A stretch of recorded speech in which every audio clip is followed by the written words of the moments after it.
कक्षा 9वीं की student finally आपको वैसे यहाँ पर गणित का पेपर कंप्लीट हो चुका है, तो हम इनके आंसर आपको बताने वाले हैं। तो आपको सही आंसर मिला लेना है, कौन सा सही किया है, कौन सा आपने गलत किया है, निम्न में से कौन सी परिमेय संख्या है। तो आपके जो इसका राइट आंसर रहेगा वो आपका हो जाएगा यहाँ पर।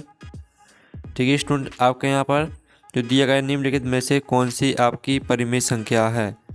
तो इसका जो आपका √2 दिया गया है, ठीक है, √3 दिया गया आपका यहाँ पर 3 √2 दिया गया है और d बराबर 5 दिया गया है।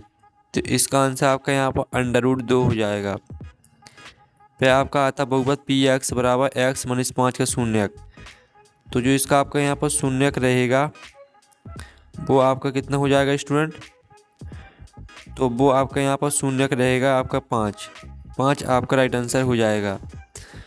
ठीक है, और फिर आपका यहाँ पर तीसरा आता है बिंदु। ठीक है, आप यहाँ पर देख लीजिए बिंदु -3 0 स्थित हैं। तो ये आपके बिंदु -3 0 हैं, वो आपके x अक्ष पर स्थित हैं। ठीक है, और फिर आपके यहाँ पर आता चौथा आता x - 7 बराबर 0 में x का मान क्या होगा।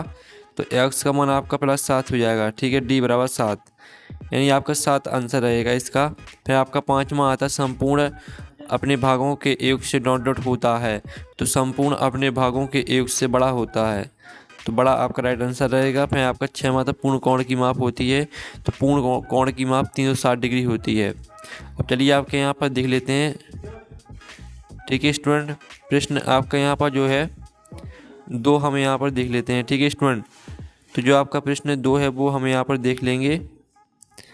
तो आप यहाँ पर देख लीजिए आपकी जो रेगिस्तान है।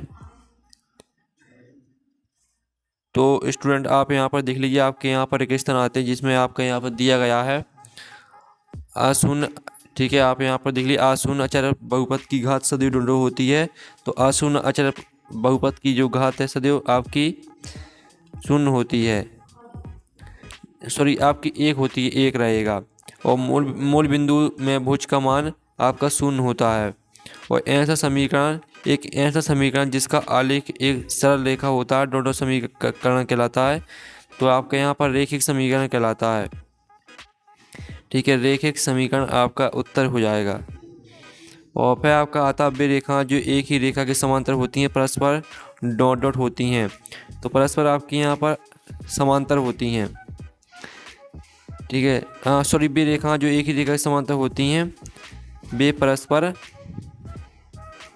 आपकी क्या होती हैं, समांतर होती हैं। और फिर आपका यहाँ पर आता है सर्वांग त्रिभुजों के संगत भाग ... होते हैं, तो बराबर होते हैं। ठीक है, बराबर आपका हो जाएगा 5वें का आंसर। और 6वां आता है समांतर चतुर्भुज के विकर्ण एक दूसरे को समद्विभाजित करते हैं। ठीक है, समद्विभाजित, ये आपका यहाँ पर आंसर हो जाएगा। अब चलिए आपके यहाँ पर देख लेते हैं प्रश्न 3। तो स्टूडेंट आपका जो प्रश्न 3 है वो हम यहाँ पर देख लेते हैं। तो आपको यहाँ पर ध्यान से देखना है। तो आपके यहाँ पर 7 आते हैं, जिसमें आप यहाँ पर देख लीजिए। पहला आपका आता है प्रत्येक परिमेय संख्या एक पूर्ण होती है, तो पहला आपका 7 रहेगा। दूसरा आता है 3x + 5 एक रेखिक बहुपद है, तो ये आपका 7 रहेगा। तीसरा तो y अक्ष के निर्देशांक को भुज कहते हैं, तो ये आपका 7 हो जाएगा।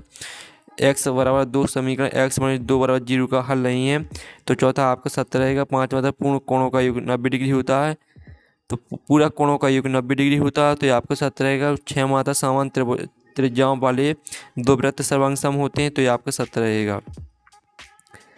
फिर आपके यहाँ पर सही जोड़ी देख लेते हैं। तो सही जोड़ी आपको मैच कर लेनी है। आप यहाँ पर देख लीजिए ये त्रिभुज जिसका एक कोण 90 डिग्री हो, तो इसका आंसर समकोण त्रिभुज हो जाएगा। और ठीक है, वृत्त की सबसे बड़ी जीवा तो आपकी व्यास हो जाएगी। और अर्धवृत्त का कोण रहेगा आपका यहाँ पर क्या 90 डिग्री या समकोण। और गोले का आयतन तो 4/3 πr3। और वर्ग अंतराल 60-70 की उच्च वर्ग सीमा तो 70 हो जाएगी। और वर्ग अंतराल 60-70 का वर्ग माप तो ये आपका 10 रहेगा। इस तरह से आपके सही जोड़ी कंप्लीट हो जाती हैं। फिर आप यहाँ पर देख लीजिए आपका प्रश्न 5 आता है, जिसमें आपके यहाँ पर दिए गए एक शतभाग में उत्तर। एक रेखिक बहुपद में कितने शून्य होते हैं, तो इसका आंसर रहेगा आपका 1। यहाँ था y बराबर 0 किस अक्ष का समीकरण है, तो आपका x अक्ष का समीकरण है। ठीक है, एक्स अक्ष का।